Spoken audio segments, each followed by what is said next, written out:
I basically conducted this exercise because I felt that, we are always told that we have made the choice to give up our privacy. And that we have going online? Just by going online and choosing to use free services, and that we really have given it up, right, for security, for free services. And so I decided, okay, I'm going to withdraw that choice and see if I can still live in the modern world, because theoretically I can opt out. And so I was successful at some things. I stopped using Google search, and I started using Why? What's the problem with Google search? So what I didn't like about Google search was that they keep all of my search records, right? If you're logged in, like I mostly was, my records were dating back to 2006, every search I had conducted, and it was all logged in there in my history. You can find it in yours also, and it's really disturbing to look at, because you see that every single thought that goes through your head, you basically Google it. So in the morning, I was like, I Googled the weather, then I Googled my breakfast. I mean, it seemed to me that there was nothing in my head that didn't come out into a Google search. But what about when you write clear history? You can clear your history, but Google also saves history on their end tied to your IP address. And so the thing is, even when you log out, their business is keeping records and analyzing data. That's what they do. They offer that data to advertisers as a way to convince them to advertise on Google. So I decided that basically I just didn't want that record. I was also mad Google wouldn't let me download it myself, because I thought maybe I would learn something about myself by watching my crazy mind jumping around, but I can't get it, right? They have it, but I can't download it. Wow. So I left and joined a DuckDuckGo, which is this. Wait, did you ask Google? Did you say, I want my history? Well, I did, actually. They have a section of their website where you can take some of your data. It's called the Data Liberation Project at Google. And so you can liberate some of your data, like your contacts and you can download some of your emails and several things. So they do have some of that, but the search, which is actually, I think, the bulk of their business, is not part of the Data Liberation Project. And I asked them, they said they didn't know when they would ever add it, so I don't know. So I went to DuckDuckGo, which doesn't save any history. So they're just a privacy-protecting search engine, and they don't. DuckDuckGo. They're a small startup near Philadelphia, and at first it was hard to adjust to a new search engine because they don't fill out your sentence, right? Google knows what you're thinking. I mean, that's the whole point, is they already watched my mind for all those years. They know. So I had to work a little harder, right? I had to actually finish my sentences and actually tell them that I lived in New York, because otherwise they would give me results for London or something, because they actually didn't know. But in the end, I started to feel that I was controlling my destiny more, because I knew exactly what I wanted, whereas Google was guessing for me, and I didn't necessarily want them to guess all the time. And can you talk about, Julie Angwin, the extent of the surveillance? You also spoke about a couple who met on an online chat forum, which was supposed to be private, and then it turned out, in fact, that it wasn't. Right. So this was a really sad story. These two people, it was one of the stories that is the promise of the internet, right? Two people across the world, one in Australia, one in Arkansas, who never would have met, but shared a similar disease and met on a forum for patients that was a password-protected forum for patients to talk about their diseases. And they were having a really kind of emotional conversation on this forum when they got a notice from the forum operator that there had been a break-in. And so this big media monitoring company, Nielsen, which I think most people know, has a social media monitoring business where they try to monitor online buzz and they sell that to big companies who want to know what their products are being talked about. And so theoretically, we don't know why Nielsen broke in, but probably they were trying to figure out what patients we're talking about to sell that to somebody who is interested in what patients talk about. And so these people were really horrified to find out that Nielsen was breaking in, but the notice also said, oh, by the way, in case you don't know, this website is also selling your data. But isn't that illegal? I mean, the fact that Nielsen, which is a giant company, that it intervened in a forum that's supposed to be private. Isn't there some protection for the people? So if the website itself had decided to bring legal action against Nielsen, they may have had a case. But those cases are hard to bring. There's a lot of gray area. And Nielsen immediately apologized, said we weren't going to break in again. And so no legal action was brought. And they were talking about depression. They were talking about depression, yes. And what I think the thing was interesting talking to them, they were more upset about the website selling their data than they were about Nielsen. Because, okay, a break-in happened, but they were not aware that in the fine print of that site, they were being monetized, right? And I feel like that's the issue of privacy these days, is so often we think of privacy as intrusion, but in fact, it's something we authorize in the fine print. Talk about the moment you decided to buy a prepaid cell phone. Well, see, the problem with the cell phone was I was trying to figure out how can I protect my privacy with a cell phone, because you carry it with you everywhere. It's the world's best tracking device. I'm sure that when you were at the CIA, you would have loved to have your targets carry these things. So I found that there really isn't a way to... We actually pay to carry them. We have to buy these. Yes, exactly. It's sort of like incredible. So the thing is that they're always transmitting stuff that you're not aware of. They have to talk to the cell tower to give you a signal. They often are sort of talking to Wi-Fi connections nearby. The apps can be sending data. And so I realized that I really didn't have that much control over what it was transmitting, even when I wasn't using it. So I realized the best protection I could have was to get a cell phone that wasn't tied to my identity. So I basically went and bought something for cash, so prepaid with a fake name, and which is legal, and carried that around. Now the problem is this is a thin veneer of privacy because I go to all the same locations, I call all the same people, so somebody who looked at that data would be able to tell. But basically I thought, well, at least they should try to work a little harder to get me. And how do you respond, Julie Angwin, to the people who say, well, we have nothing to hide, so who cares if the government knows where we're going, either through our cell phone or what we're searching for on Google or anything like that?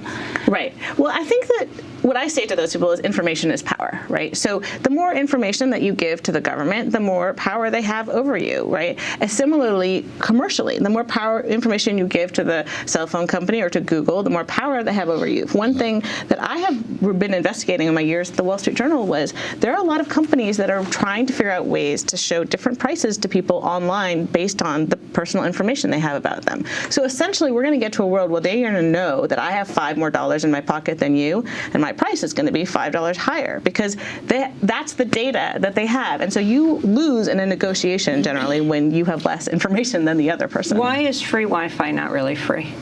So free Wi-Fi is something that I've actually turned off on my phone because what is happening with free Wi-Fi is that people are using the Wi-Fi signal on your phone to sort of track you. So there's shopping malls and retailers who actually ping the Wi-Fi on your phone to see you as you're walking by because they want to get into the tracking business. I mean, everybody wants to be in the surveillance business. We're just lucky our neighbors are not yet doing this, but they will be. And so the Wi-Fi signal is basically a democratized tracking technique. Anyone could do it. I could drive around with a signal to pick up Wi-Fi. So I've essentially stopped using Wi-Fi altogether. And Julia, you went to Berlin to visit the archive of the East German secret police, the Stasi. Yep. Could you explain why you did that and what you found? Well, you know, some people accused me of being too paranoid, possibly. And so I thought, okay, fine, I'm going to look and see what did the most repressive surveillance regime that we know of in the modern world have on their citizens, and how does that compare? Am I over-dramatizing this situation? So I went to the Stasi archive, and I obtained through the equivalent of a Freedom of Information Act request a few files, which I got translated. And I looked at them, and you know, they were handwritten, dozens of pages, but in totality, they were not really as robust as like an average Facebook profile, and certainly not anywhere near as revealing as my Google search results. And by the way, it was interesting to learn that they only had files on 1/4 of the population, which took them a lot of work to surveil those 1/4. Now we're in a situation where clearly the government and institutions have files on everybody. So really the question is, how can we prevent our regime from using that in a way to repress us? And that is, I think, the question is really one of oversight. Who is Daniel J? So Daniel J is an interesting guy. He actually invented sort of the way that we're tracked online by advertising technology. So if you've ever had an ad follow you around on the internet, which most people have had that experience, right? He's the one who came up with that idea. And so he came up with it back right around the .com boom. And then nobody was interested at that time, but then around 2007, it really regained, it had a resurgence. What's interesting about him is he thought it was going to be privacy protecting because you were only identified by like a little number, 1, 2, 3, 4, 5, 6. This person has gone to these websites, but what he has actually kind of turned against it because he finds that his innovation is now being used to connect people to their actual identities. People like Facebook and Google actually often, if you have an account with them, when they track you on other websites, know who you are. And so he is concerned that his anonymous creation is actually becoming less anonymous.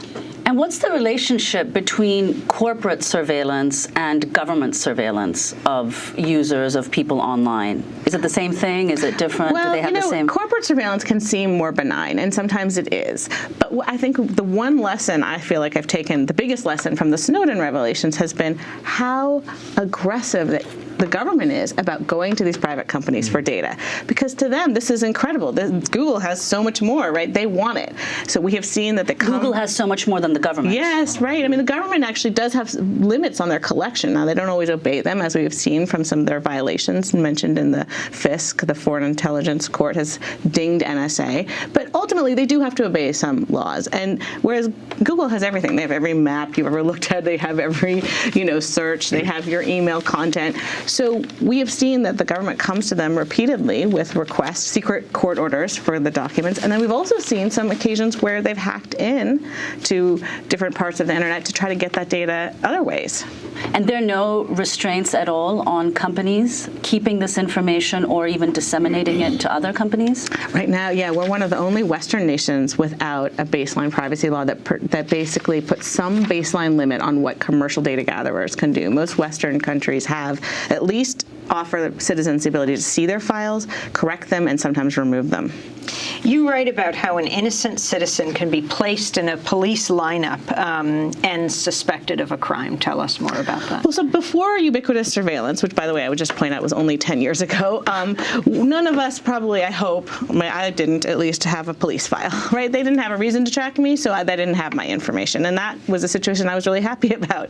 Now, of course, all sorts of governments from state and local to the federal can sweep up tons of information and then trawl through it for people that might be doing suspicious things. I tell the story in my book of one man who was a boiler repairman near Boston, and he basically showed up one day and found that his driver's license had been revoked. He saw a notice. He went to a court hearing. They said, show up at this hearing. We'll tell you why. And when he went there, they said, our facial recognition technology has identified you as looking too similar in your photo to another person, so we think you guys have done identity theft. Prove who you are, right? So he had to prove that he was who he was. And so this is sort of the presumption of guilt is reversed, right? Yeah. He has to prove his innocence to get out of the lineup.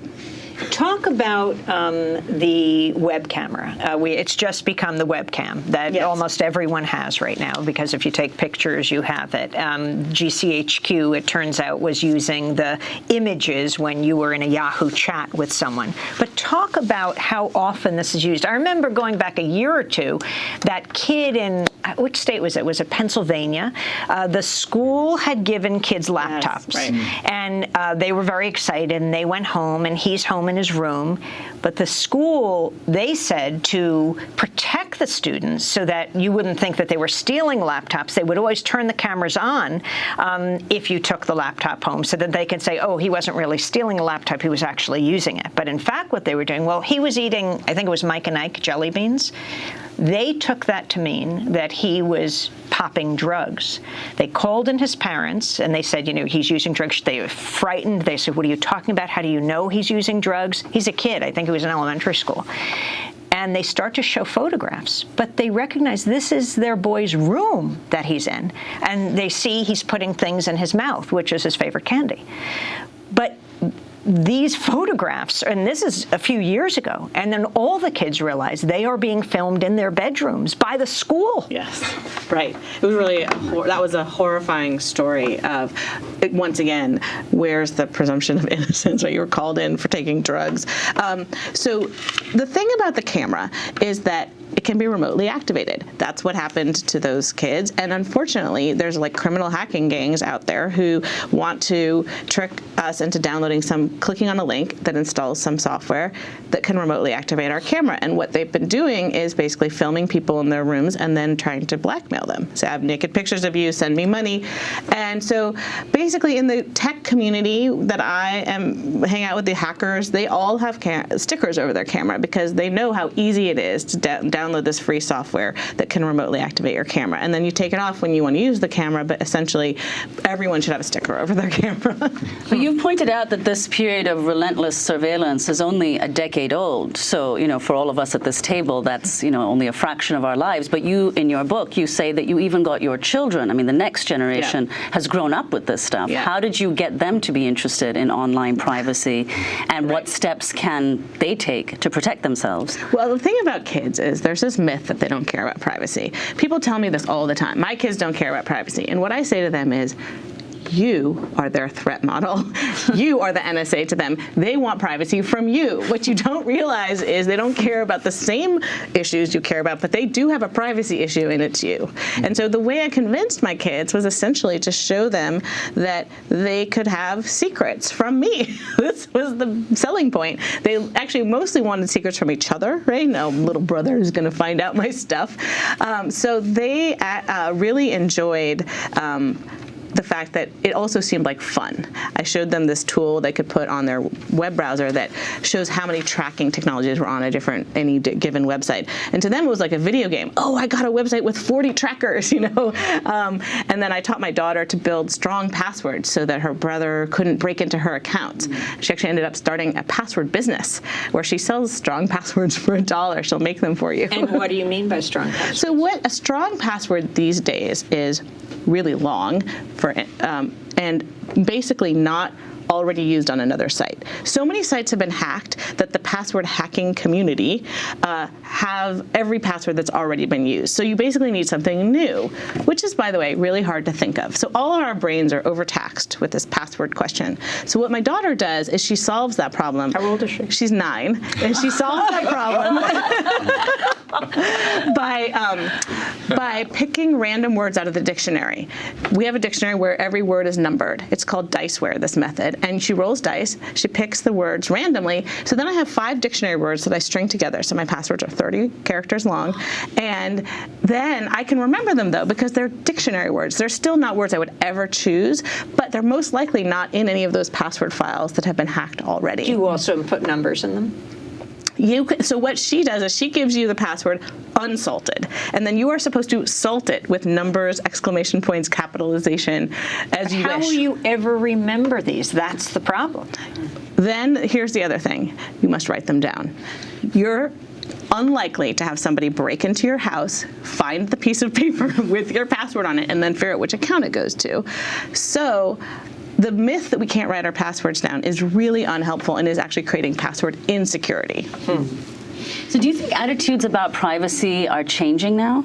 Among youth and also... I do, actually. I find that young people, when I talk to them about privacy, are very interested. And the data also shows that young people are more willing to adjust their privacy settings. They are less likely to download an app if they're concerned about the privacy of that app. And so, interestingly, the young people, I think because they are very tech savvy and tech literate, understand they want to control their data. The rise of Snapchat is a very good example of that, right? They want their chats to sort of disappear into the ether. Explain what Snapchat is. So basically, it's a way to sort of blow up your communications. After you send them, you can blow them up, and they sort of disintegrate after a certain amount of time. And do they really? Well, that's a question. That's a question. So maybe they like the perception of privacy. The problem we have with a lot of these tools is we don't have good standards of auditing, and so it's hard to know whether companies that say they're doing something to protect your privacy are actually doing it.